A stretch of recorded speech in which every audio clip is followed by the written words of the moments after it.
Hi, my name is Brett Johnson from Patrick Volvo Cars in Schaumburg. In these series of videos we call Quick Tips, I give you educational tutorials and quick tips on how to use various Volvo models. Today's topic is operation of your Volvo steering wheel and seat heating system.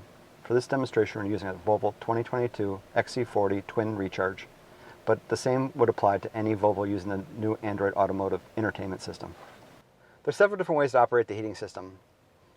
The simplest way is to go to your center display and locate the seat and steering wheel icon at the bottom. Press it like a button and two operations will pull up. One is for the steering wheel heater with high, medium, low, and off. The second is for the seat with high, medium, low, and off. The passenger has their own axis on their side, high, medium, low, and off.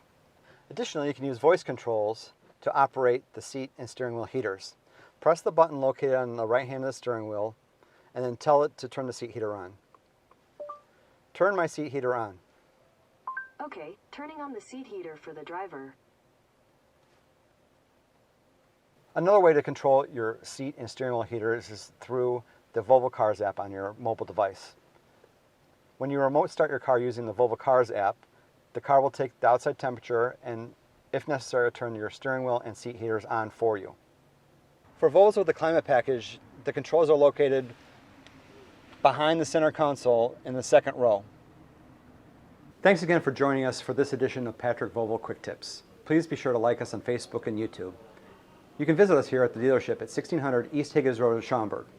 Taking care of you every day, that's the Patrick